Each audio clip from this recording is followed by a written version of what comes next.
Hello students, BCom third year money and financial systems में आज हमारा टॉपिक है distinction between public and private finance, लोक वित्त एवं निजी वित्त में भेद। सुनिए, इसमें लोक वित्त तथा निजी वित्त में सामान्यतः ऊपरी तौर पर कोई विशेष भिन्नता दृष्टिगोचर नहीं होती, क्योंकि दोनों का उद्देश्य आय तथा व्यय के बीच सामंजस्य अथवा संतुलन स्थापित करना होता है। दोनों की समस्याएं एक सी हैं तथा दोनों का उद्देश्य अपनी आय तथा व्यय से अधिकतम संतोष प्राप्त करना होता है। निजी व्यय इसलिए होता है ताकि अधिकतम संतुष्टि की प्राप्ति हो सके, और सार्वजनिक व्यय इसलिए किया जाता है ताकि उससे अधिकतम लाभ उपलब्ध हो सके। इसके अतिरिक्त देश की आर्थिक स्थिति में किसी भी प्रमुख परिवर्तन का प्रभाव व्यक्ति तथा सरकार दोनों की वित्तीय स्थिति पर पड़ता है। फिर भी लोक वित्त तथा निजी वित्त की प्रकृति, उद्देश्य, सिद्धांत, व्याख्या, व्यवस्था तथा प्रशासन आदि में आधारभूत एवं मौलिक भेद है, जिनकी क्रमबद्ध विवेचना निम्न है। फर्स्ट है difference in the adjustment of income and expenditure, आय तथा व्यय के समायोजन में भेद। सामान्यतः व्यक्ति अपनी आय के अनुसार व्यय करता है। वह पहले आय को देखता है, फिर उसी के अनुसार अपने व्यय को निर्धारित करता है।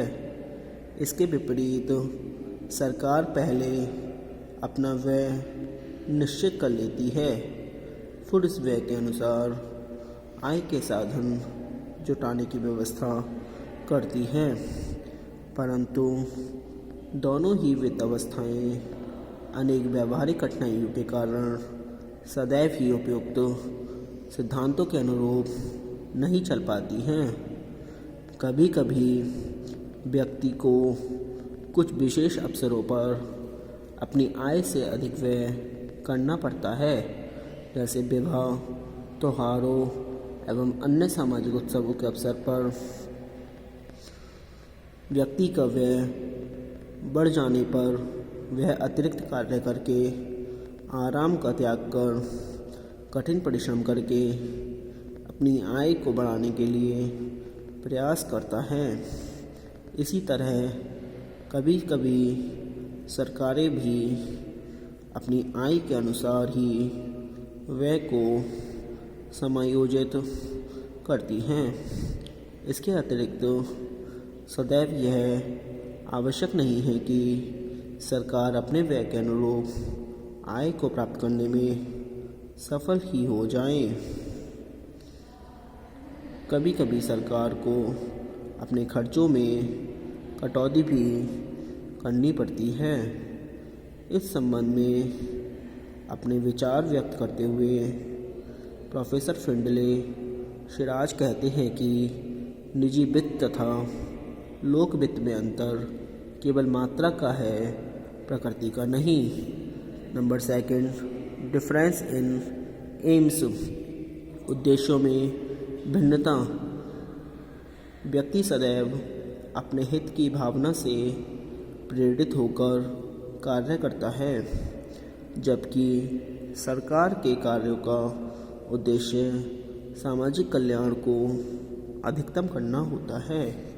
इस संबंध में डी मार्को का कथन है कि निजी वित्त व्यवस्था में व्यक्तियों की उनकी इच्छाओं की पूर्ति करने संबंधी क्रियाओं का ही अध्ययन किया जाता है, जबकि लोक वित्त में सरकार की उत्पादन क्रियाओं का जो सामूहिक इच्छाओं की पूर्ति के लिए की जाती है का अध्ययन किया जाता है। व्यक्ति व्यय करते समय प्रायः सम सीमांत उपयोगिता नियम को पालन करने का प्रयास करता है ताकि वह अपनी निश्चित आय से अधिकतम संतुष्टि प्राप्त कर सके, परंतु सरकार के लिए ऐसा कर पाना संभव नहीं हो पाता क्योंकि सरकार को अधिकांशतः अपना व्यय राजनीतिक आधार पर करना पड़ता है, भले ही उससे मिलने वाली उपयोगिता कितनी ही कम क्यों ना हो।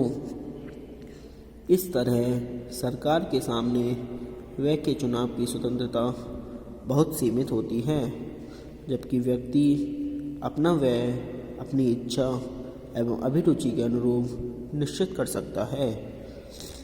सामान्यतः व्यक्ति अपने वर्तमान एवं तात्कालिक आवश्यकताओं को संतुष्ट करने का प्रयास करता है और उसी के अनुरूप व्यय करता है, जबकि सरकार वर्तमान एवं भविष्य के हितों को ध्यान में रखकर अपने व्यय को निर्धारित करती है। डाल्टन ने इस संबंध में कहा है कि राज्य न केवल वर्तमान के लिए बल्कि भावी पीढ़ियों के लिए भी एक प्रन्यासी होता है। राज्य अमर है जबकि व्यक्ति मरणशील है, इसलिए व्यक्ति प्रायः शीघ्र लाभ प्राप्त करने को उत्सुक रहता है। Number 3, difference in the sources of income and it's elasticity, यानी कि आय के साधनों में लोच संबंधी अंतर। सुनिए इसमें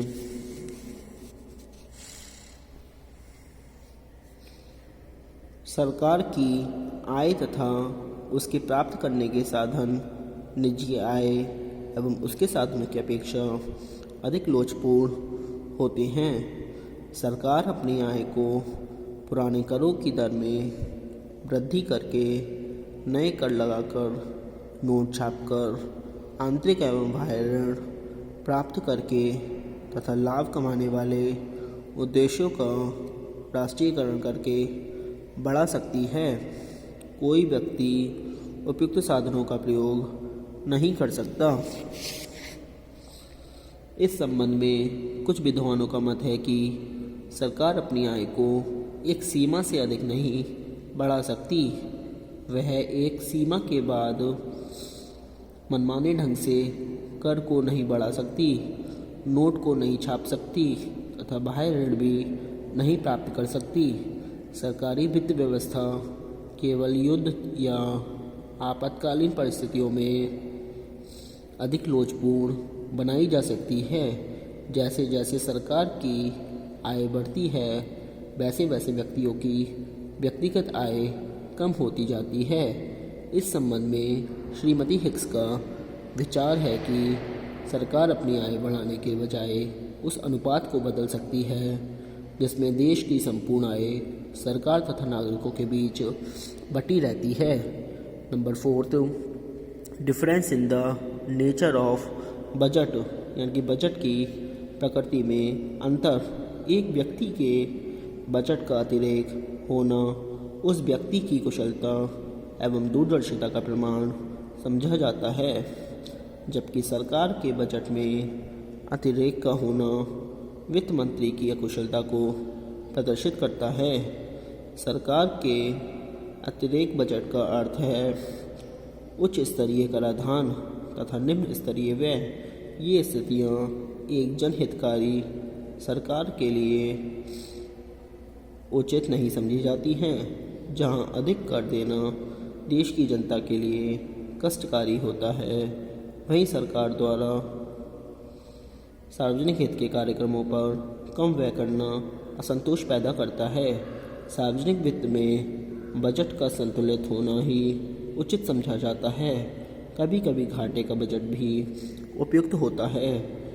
इस संबंध में फिंडले शिराज का कथन है कि यदि किसी भी सरकार का बजट अतिरिक्त बतलाता है तो इससे देश के वित्त मंत्री की कुशलता का परिचय मिलता है।